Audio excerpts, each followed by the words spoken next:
Na semana passada, um fato lamentável, a gente sabe, assustou o segmento esportivo.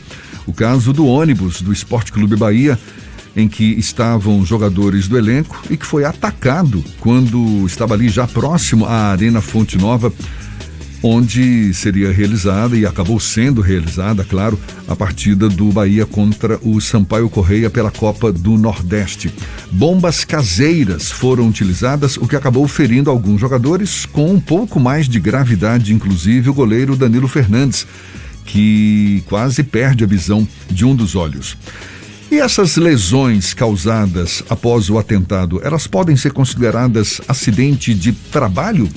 A gente fala mais sobre o assunto e conversa agora com o mestre em Direito Desportivo, Igor Maffei Bellini, nosso convidado no Issa Bahia. Seja bem-vindo. Tudo bom, Igor? Olá a todos, muito bom dia. Tudo bem, graças a Deus. Será um prazer conversar com vocês e com os nossos ouvintes. Como é que você avalia essa situação? Jogadores do Bahia chegando para uma partida oficial, um trabalho, enfim, estão ali para cumprir uma obrigação e recebem uma bomba, são feridos. Isso pode ser considerado acidente de trabalho? Isso pode ser considerado acidente de trabalho, sim. E em virtude disso, os jogadores terão direito a todos os direitos previdenciários e trabalhistas. Eu posso considerar que é um acidente de trabalho sobre duas vertentes. A primeira, que é um acidente de trabalho no trajeto, que é equiparado ao acidente de trabalho comum, e o próprio acidente do trabalho em si, porque naquele momento, o ônibus que leva a delegação do Bahia ao estádio, eu interpreto que pode ser considerado o próprio Bahia, porque foi ele que, ou ele aluga o ônibus, ou é um ônibus próprio, eu vi que estava adesivado, mas eu não sei de quem é a propriedade, mas para todos os efeitos ali naquele momento, o ônibus é uma extensão do Bahia. E o clube tinha a obrigação e tem a obrigação de proteger a integridade física de todos os integrantes da delegação dentro do ônibus. Independentemente de o caso ser caracterizado como um atentado, um crime, até para ir para a esfera policial, digamos assim. O Bahia, ele pode, uma vez sendo responsabilizado, nesse caso, transferir essa responsabilidade no momento seguinte para quem de fato provocou esse atentado? Mesmo sendo considerado um atentado, ou até mesmo atentado contra a vida dos jogadores, o Bahia é responsável pela integridade física. Ele é responsável por quem ele está transportando. E sim, sendo reconhecido e declarado pela justiça que os responsáveis são fulano, beltrano e ciclano, ou integrantes de uma determinada organização, o Bahia pode depois entrar com uma ação de regresso contra as pessoas e contra a instituição, se provar que a instituição sabia do que ia acontecer. Senão, a ação que ele vai entrar é contra aquelas 7 pessoas que estavam naquele momento. São eles que têm que pagar a conta. Igor, dentro da legislação do futebol, o Sport Clube Bahia pode ser penalizado dentro de campo por conta das ações dos torcedores fora do estádio, como foi esse caso do atentado com uma bomba ao ônibus do clube? Pode ter consequências para o próprio clube, para além dessa discussão sobre o direito do trabalho dos jogadores? Olha, nesse caso específico, eu não vejo essa possibilidade, porque é uma situação que aconteceu fora do estádio no trajeto pro local de trabalho, para o jogo. Nesse ponto, o direito desportivo, o eminentemente esportivo, não estaria atuando. Ele começa a atuar com as chegadas das equipes lá. Se já tivesse dentro do estádio, eu até poderia pensar numa sanção ao Bahia, ao Sport Clube Bahia, né, não a torcida do Bahia. Mas como é no trajeto, ali é um caso de segurança pública que não foi efetiva e um caso de segurança do próprio clube, que não conseguiu coibir essa violência. Mas, Igor, como é que o clube podia coibir? Ele podia ter alugado um ônibus, se o ônibus for próprio, com películas de proteção na tela. Infelizmente, a gente que convive com o futebol um pouquinho já há alguns anos, sabe que acaba acontecendo arremessos nos ônibus.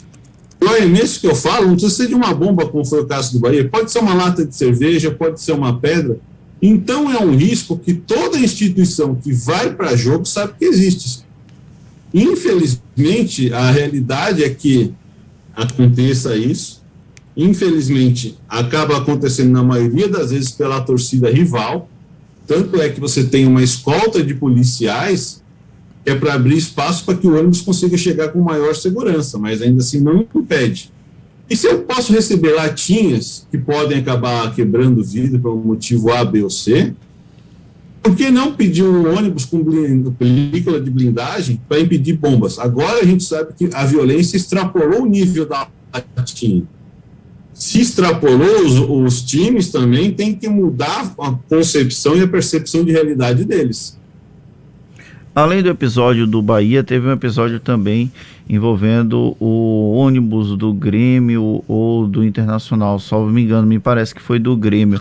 Essa discussão levanta esse debate sobre a violência dos torcedores contra os clubes e até dentro do próprio espaço da torcida. Na final do Mundial teve aquele episódio lá em São Paulo envolvendo torcedores do Palmeiras depois da derrota, que acabou inclusive com a morte de uma pessoa num primeiro momento e uma segunda pessoa acabou morrendo depois.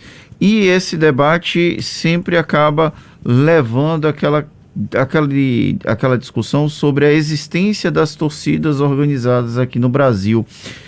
Essa situação das torcidas organizadas e das relações com os clubes, elas precisam ser revistas do ponto de vista legal para tentar também coibir esse tipo de incitação à violência por parte dessas torcidas, Igor? Olha, essa pergunta é muito boa. Eu acho que precisa. Só vou fazer um ponto antes e já te explico. As instituições em si, elas não são boas e não são ruins. O problema não é a torcida organizada em si, não é o CNPJ, é o CPF das pessoas que estão lá. E precisamos de uma maior efetividade da forma de punir a pessoa que é integrante da torcida organizada.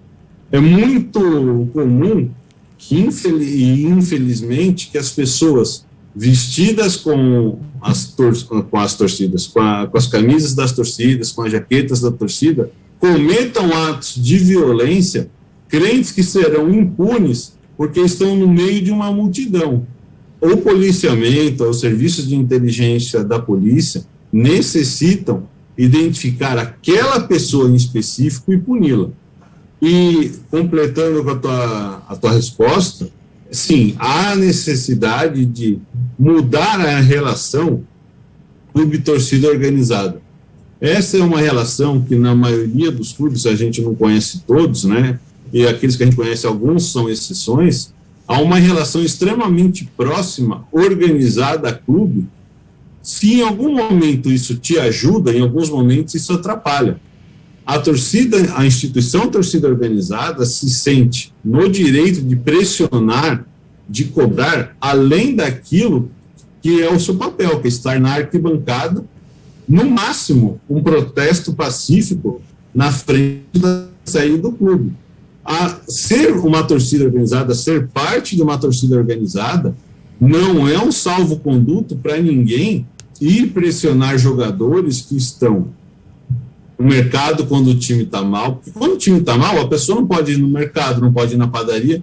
Eu não estou nem falando de pressionar jogadores que estão saindo para jantar com a esposa, com o filho. Por isso que eu concordo contigo. Tem que mudar o relacionamento, sim. Tem que mudar essa forma de ver torcida organizada a clubes, porque cada um tem que ficar no seu. O dirigente dirige o clube, a instituição, e a torcida apoia ou cobra, a depender do momento. Mas sempre dentro do seu local, do seu papel de fala, que é dentro do estádio, na arquibancada ou nas numeradas, seja onde for que ela fique, e no máximo a cobrança de forma pacífica em frente ao estádio. A gente está conversando aqui com o mestre em Direito Desportivo, Igor Maffei Bellini. Igor, e do ponto de vista penal, como classificar, como qualificar uma agressão como essa? Há quem já chegou a dizer isso foi um atentado terrorista. A gente pode chegar a esse nível? Existe uma legislação específica sobre terrorismo, que eu acho que é de 2016 ou 2017, que ela coloca agora não vou lembrar o número do artigo, peço desculpas a todos, que usar artefatos explosivos seria um ato de terrorismo. Se eu for por esse caminho, sim, é um crime de terrorismo. Mas eu posso também ir por outros caminhos penais, no sentido de colocar em vida, falando especificamente do caso do Bahia, mas acho que vale para todos, colocar em risco a vida do outro. Existem alguns dispositivos que você consegue enquadrar, porque ali o que houve foi um caso explícito de violência. Eu não acredito que a pessoa tenha querido matar os jogadores. Eu acredito que quiseram dar aspas, susto nos jogadores, que extrapolou. E ainda assim, se for essa tentativa, está errado, há um crime sim. E falando do pessoal do Grêmio, onde houve uma violência física, agressões, ali é mais fácil de falar que houve lesões corporais de natureza leve ou de natureza grave. No caso do Grêmio, eu não vi como ficou. E retornando ao Bahia, sim, eu acho que daria para classificar penalmente. Eu não digo como um ato de terrorismo, mas com certeza atos que visaram a prejudicar e a atacar a saúde daquelas pessoas. Provavelmente a vida também, porque quem lança uma bomba, seja caseira ou não, sabe que está colocando em risco a vida das outras pessoas. E caso, só para a gente encerrar, seja classificado como um ato terrorista, as consequências acabam sendo bem piores para os responsáveis por esse ato, não? São muitos piores. Que se entrar como ato de terrorismo, até porque o terrorismo é um crime que tem que ser combatido no mundo inteiro, né? O terrorismo, ele, via de regra, visa desestabilizar as instituições. Então, se a gente for nesse caminho que o que aconteceu com o Bahia é um ato de terrorismo, visando desestabilizar o Bahia, atingiu. Eu acho que por esse conceito eu consigo, não porque eu não sou o delegado do caso, eu acho que o delegado consegue, sim, enquadrar com um ato de terrorismo, com toda a aplicação da lei, com toda a força da lei, que também vai repercutir na execução da pena. Eu acho que daria para, com boa vontade, colocar como terrorismo, mas eu não vou falar que dá, porque eu não estou acompanhando o inquérito. Tá certo, e a gente vai aguardar aí o desfecho desse inquérito, certamente, porque a polícia está ainda em fase de conclusão. Igor, muito obrigado pelos seus esclarecimentos. Igor Maffei Bellini, que é mestre em Direito Desportivo, seja sempre bem-vindo aqui conosco. Bom dia e até uma próxima. Bom dia, até uma próxima. Estamos sempre aqui disponíveis. Esse papo, você sabe, vai estar disponível logo mais na íntegra nos nossos canais no YouTube, Spotify, iTunes, Deezer e Instagram. Agora são 7h45 na Tarde FM.